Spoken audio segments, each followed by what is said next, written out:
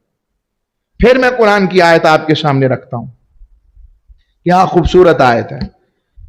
اب یہ جو رونگٹے کھڑے ہو جانا ہوتا ہے نا ایسے کبھی کبھی تذکرہ محبت، ہمارا دل کی کیفیت، قرآن کیا کہتا ہے؟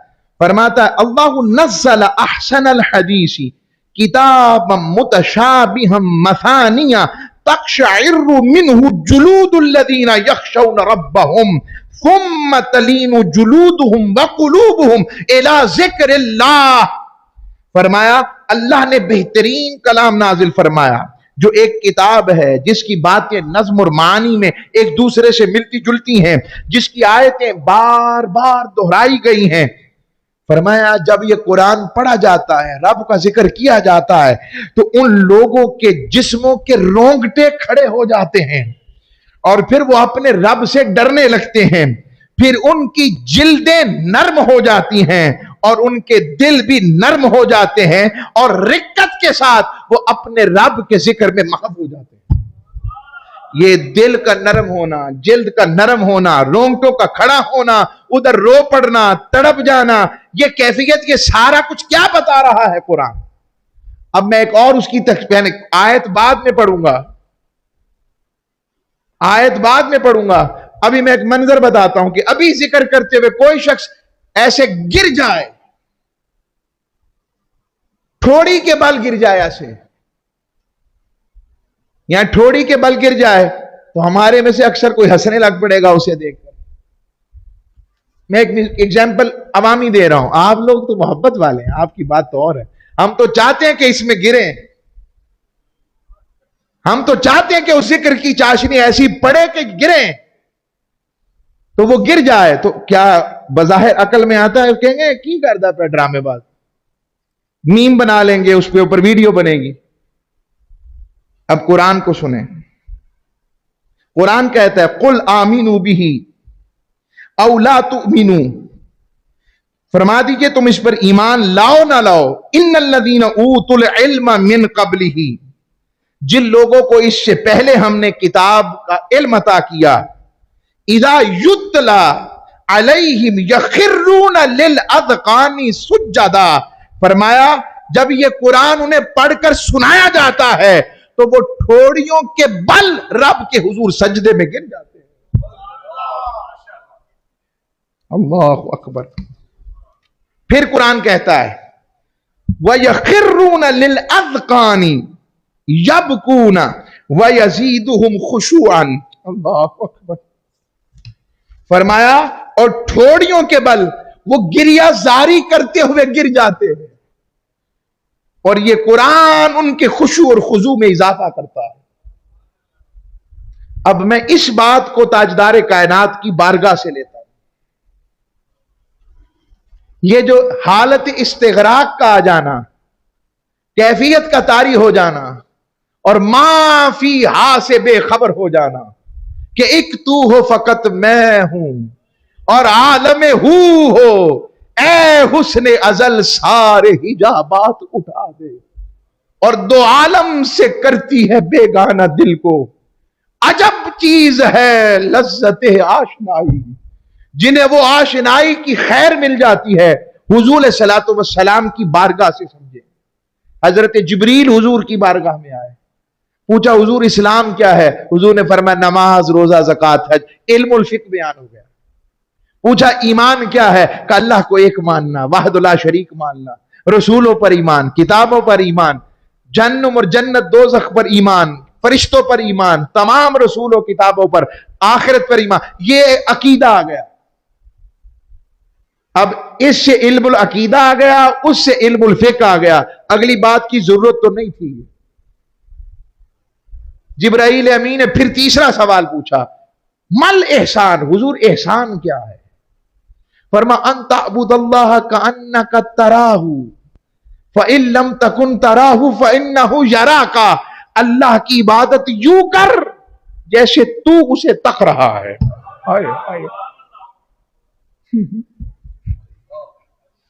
اللہ اکبر، تو اسے تک رہا ہے، نہیں تو یہ تو یقین رکھ کہ وہ تجھے تک رہا ہے۔ یہ جو کیفیت کا آ جانا ہے، اب لوگ سارے ہی غلط کام کی طرف غفلت کا شکار ہو جائیں اور وہ اس کام سے ہٹا رہے، بتائیں وہ لوگوں میں عقل مند لگے گا یا بے عقل لگے گا؟ میری بات آئی سمجھ میں عرض کر رہا ہوں؟ میں دوبارہ عرض کرتا ہوں بھئی، سارا زمانہ میں اس کی ایک مثال اور دیتا ہوں آپ کو، حضرت بہلول مجذوب کی بارگاہ سے کہ عقل مند، اور وہ حضرت بہلول مجذوب ایک دن بازار میں بیٹھے ہیں۔ اب بازار میں کیا ہو رہا ہوگا بھئی؟ لوگ اپنا سودا بیچ رہے ہیں، کاروبار کر رہے ہیں، مال بیچ رہے ہیں، اور بہلول مجذوب وہاں بیٹھے ہیں۔ بادشاہ کی سواری گزری تو پوچھا بادشاہ نے، آپ یہاں کیا کر رہے ہیں؟ کہ رب نے ڈیوٹی لگائی ہے، ڈیوٹی پوری کر رہا ہوں۔ کیا ڈیوٹی کیا لگی ہے؟ کہ اللہ کی اور بندوں کی صلح کروا رہا ہوں۔ کس کی صلح؟ کا نتیجہ کیا ہے؟ کہ اس وقت بازار میں بیٹھا ہوں، سب فانی سودا لے رہے ہیں۔ یہ میں عقل اور احسان کی بات عرض کر رہا ہوں، سب فانی سودا لے رہے ہیں، اور اس وقت نتیجہ یہ ہے رب مان رہا ہے، بندے نہیں مان رہے۔ اور چند مہینوں کے بعد وہی بہلول مجذوب قبرستان میں بیٹھے تھے اور آنکھوں سے گریا و بکا تھا۔ پوچھا حضور کیا بات ہے یہاں بیٹھے ہیں؟ کہا آج کا فیصلہ بڑا سخت ہے۔ کیا ہے؟ کیا؟ کہا آج بیٹھا ہوں قبرستان میں، ڈیوٹی وہی لگی ہے مگر ماجرا بڑا سخت ہے۔ اب قبرستان میں بیٹھے بتاتا ہوں، اس وقت بندے مان رہے ہیں، اللہ نہیں مان رہا۔ بس جو اس دنیا میں رہتے ہوئے اپنے رب اور اس کے حبیب کے مطابق رہے اور یہ پرواہ نہ کرے کہ لوگ کیا کہیں گے، وہ یہ پرواہ کرے کہ میرا مولا اور میرا حبیب کیا کہے گا، ان سے ملاقات کے وقت میری کیفیت کیا ہوگی، ان سے ملاقات کے وقت میں کیسا رہوں گا۔ ادھر بیٹھ جائے، آگے آ جائے، آگے آ جاؤ۔ تو کیسا رہوں گا؟ جو اس کیفیت کو اپنا لیتے ہیں ان کی کیفیت اور ہو جاتی ہے، اور یہ جو کیفیت پاجات کے باہر نکل جاتے ہیں ان کی کیفیت اور ہو جاتی ہے۔ بہرحال میں نے آپ کو سودے سے اور احسان اور یہ ساری باتوں سے اس کیفیت کو حضور کی بارگاہ سے پیش کرتا ہوں۔ تاجدار کائنات صلی اللہ علیہ وسلم خود سیدہ عائشہ صدیقہ فرماتی ہیں کہ نماز کا وقت ہوتا تو حضور ہم سے یوں بیگانہ ہو جاتے جیسے ہمیں جانتے ہی نہیں۔ اور اہل صوفیاء یہ حدیث بڑے عشق سے بیان کرتے ہیں، اور وہ یہ کہ ایسی کیفیت میں ایک دفعہ حضور اقدس صلی اللہ علیہ وسلم کے سامنے سیدہ عائشہ صدیقہ کھڑی ہیں، اور حضور ان سے پوچھ رہے من انتی، تو کون ہے؟ اب بیوی سے بھی زیادہ کوئی قریب ہوتا ہے؟ پوچھ رہے تو کون ہے؟ فرمانا عائشہ۔ فرما کون عائشہ؟ میں یا رسول اللہ ابو بکر کی بیٹی کا کون ابو بکر؟ یا رسول اللہ ابو قحافہ کا بیٹا کا کون ابو قحافہ؟ میرے حضور میرے شیخ یہاں پر فرماتے ہیں کہ یہاں پر حدیث تو بند ہو گئی، مہر اہل عشق کے لیے بات کھل گئی کہ شاید حضور سے سیدہ نے پوچھا ہو حضور پھر یہ بھی بتا دیں آپ کیا ہیں، آپ کی حقیقت کیا ہے؟ اور پھر میرے لیے شاہ صاحب کا شعر پڑھتے ہیں کہ چپ کر میرے لیے تھا جا نہیں بول، کوئی مثل نہیں ڈھولن دی، کہ چپ کر میرے لیے تھا جا نہیں بول۔ اگلی بات بتانے والی نہیں ہوتی، پھر اب کوئی کیا مطلب لے ہمیں اس مطلب کا پتا ہے، بس اتنا کافی ہے۔ تو یہ لذت ذوق کا تعلق آقا علیہ الصلوۃ والسلام کے صحابہ اصحاب صفہ کے اندر ہوتا۔ اصحاب صفہ نماز پڑھتے پڑھتے گر جاتے، کھڑے ہوتے گر جاتے، وہ اسے دیکھ کر روتا، وہ اسے دیکھ کر روتا، وہ ایک دوسرے کو دیکھ کے روتے۔ وہ کہتے روتے کیوں ہیں؟ کہتا وہ رو پڑا تو میں نے کہا کوئی کیفیت کی بات ہوگی میں بھی رو پڑا۔ وہ کہتا تم کیوں روئے؟ کہتا میں نے حضور کو فلاں آیت پہ روتے دیکھا تو میں وہ یاد کر کے رو رہا تھا۔ اب ایسے رونے والوں کو دیکھ کر کوئی عقل والا کہے عقل مند سمجھے گا؟ اور حقیقت میں عقل والے یہی ہیں۔ وہ میرے شیخ ایک جملہ فرمایا کرتے ہیں، فرماتے ہیں دیوانہ کون ہوتا ہے؟ کہ جسے لوگ دیوانہ سمجھے رب اسے فرزانہ سمجھ لیتا ہے.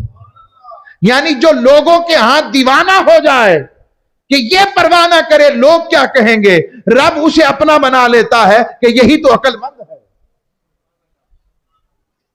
یہی عقل مند ہے.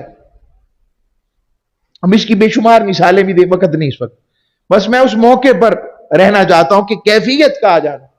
تاجدار کائنات صلی اللہ علیہ وسلم خطاب فرما رہے ہیں، اور خطاب کے دوران ایک صحابی دھاڑے مار کر رونے لگ پڑتے ہیں. حضور اقدس صلی اللہ علیہ وسلم کیا ارشاد فرماتے ہیں؟ تاجدار کائنات فرماتے ہیں یہ رونے والا اکیلا نہیں رو رہا، اس کے ساتھ فرشتے بھی رو رہے ہیں اور دعا کر رہے ہیں کہ مولا اس رونے والے کے صدقے جنہیں رونا نہیں آ رہا انہیں معاف کر دے. تاجدار کائنات صلی اللہ علیہ وسلم خطاب فرما رہے ہیں، اور خطاب فرماتے ہوئے حضور نے آیت پڑھی، یا ایھا الذین آمنوا قوا انفسکم واہلیکم نارا، اے ایمان والو اپنے آپ کو اور اپنے گھر والوں کو دوزخ کی آگ سے بچا لو. یہ سننا تھا کہ ایک جوان صحابی، حدیث کے لفظ ہیں، یوں تڑپ کر گرا، جیسے اس کی مثال دیتا ہوں، جیسے بھٹی میں دانا نہیں بجھتا مکئی کا، یوں تڑپ کر گرا. بس گرنے کی دیر تھی، تاجدار کائنات اس کے پاس چلے گئے اور اس کے سر کو اپنے زانووں پر رکھ دیا اور اس کے سینے پر ہاتھ پھیرنے لگ پڑے. یہاں پر عاشق کہتے ہیں کہ تڑپنا اور گریا و بقا اچھوں کی نقل ہی صحیح، کبھی تو یار کی نظر پڑ ہی جائے گی نا، تو رونا نہ آئے تو ان رونے والی شکل ہی بنا لیا کرو، کیفیت نہ آئے تو کیفیت کی کوشش ہی کر لیا کرو. تو جب وہ اس میں ایسا ہوئے اور آقا علیہ السلام ان کے سینے پر ہاتھ پھیر رہے ہیں، اللہ اکبر، قولوا لا الہ الا اللہ، قولوا لا الہ الا اللہ. اور دوسری روایت میں آتا ہے انہوں نے تھوڑی دیر بعد آنکھیں کھول کر عرض کی، میرے ماں باپ آپ پر قربان یا رسول اللہ، وہ پتھر کیسا ہوگا جس کا جو جہنم کا ایندھن ہوگا؟ حضور نے فرمایا تم نے تو تک لیا ہے، کافی نہیں؟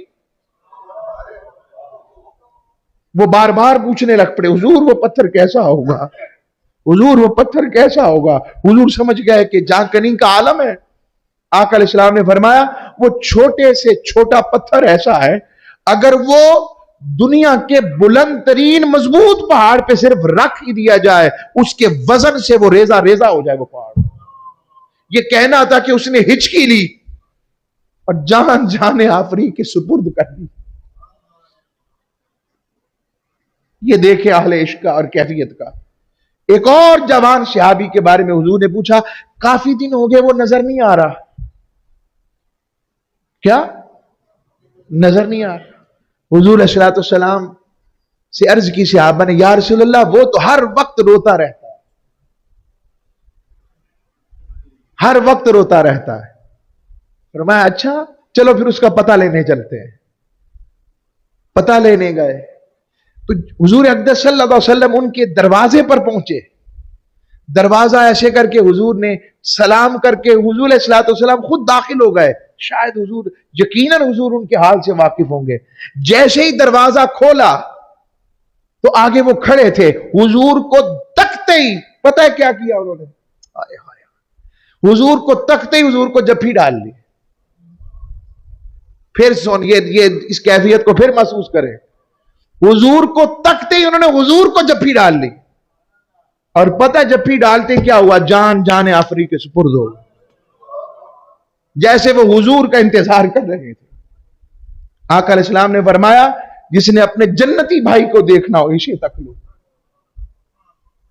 رب کے عشق اور معرفت میں اس کی جان کا فس انسری سے پرواز کر گئی ہے. وہ تو ہم شعر پڑھا کرتے ہیں، کل بھی ہم اپنے پروفیسر ذیشان بیگ صاحب سے سن رہے تھے کہ سفنے دے وچ مینوں ملیا ماہی تے میں گل وچ پا لیاں باں. یا اصل حدیث ہے. وہ منظر کیسا ہوگا جو جسم مصطفیٰ سے جب لگا ہوگا اور وہ جان جانے آفری کے سپرد ہوئی ہوگی، اس کے منظر کی کیفیت کیا ہوگی؟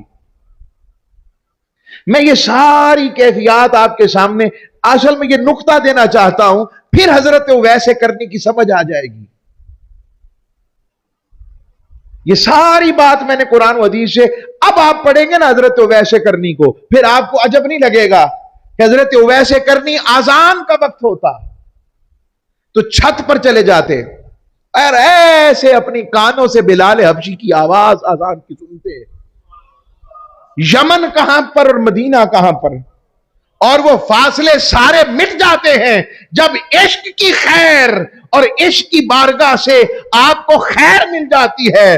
پھر سارے پردے ہٹ جاتے ہیں، پھر زمانہ بظاہر ناطق کر بھی محبوب بھی جانتا ہے، محب بھی جانتا ہے. محبوب فیض دینے کے ذریعے ان کا ذکر کرتا ہے اور محب اپنے محبوب سے فیض لینے میں بے قرار رہتا ہے. وہ پھر آ کر اپنی امی جی کو کہتے کہ آج بھی میں نے بلال حبشی کو اذان دیتے ہوئے سنا ہے. یہ عشق ایک یک طرفہ نہیں تھا، دو طرفہ تھا. اگر ادھر محبت کی آگ تھی تو ادھر قبولیت تھی. پتہ لگا آج بھی اگر کوئی تاجدار کائنات سے محبت اور عشق کا دم بھرے، یہ ممکن نہیں کہ بارگاہ مصطفیٰ سے اسے خیر نہ ملے. وہاں تو آج بھی آواز ہے کہ ہم تو مائل بکرم ہیں، کوئی سائل ہی نہیں، راہ دکھائیں کسے راہ روے منزل ہی نہیں. وہ کیفیت ہی اور ہے. حضرت اویس کرنی اس کے مصداق ہیں، اسی لیے اویسی سلسلہ بھی اسی نام پر ہے. اور پھر ہر حج کے موقع پر حضرت فاروق اعظم پوچھتے بھئی یمن سے کچھ لوگ آئے ہیں؟ ہر دفعہ لوگ کھڑے ہوتے، جی حضور آئے ہیں. کہا آپ میں اویس ہے کوئی؟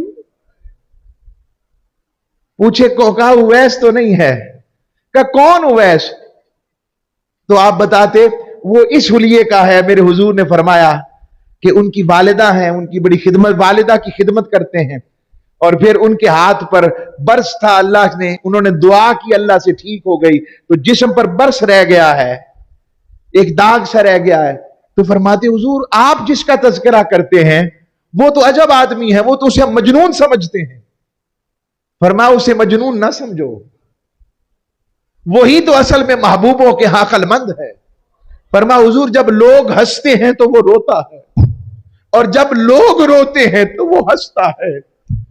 فرمایا اس پر عاشق کہتے درست بات ہے نا، دنیا کا نفع مل جانے پر مسکرا پڑنا، خوش ہو جانا، یہ آخرت کے کامیابی کی دلیل تو نہیں ہے. اور دنیا کے نقصان کو ظاہری طور پر سہ جانا آخرت کے اندر اصل میں دعا کے قبول نہ ہو کر اس کے لیے وہ دعا عمل جو رب نے ذخیرہ کر رکھا ہوگا اس کی برکات پر رب نے تو اجر کا وعدہ کیا ہے.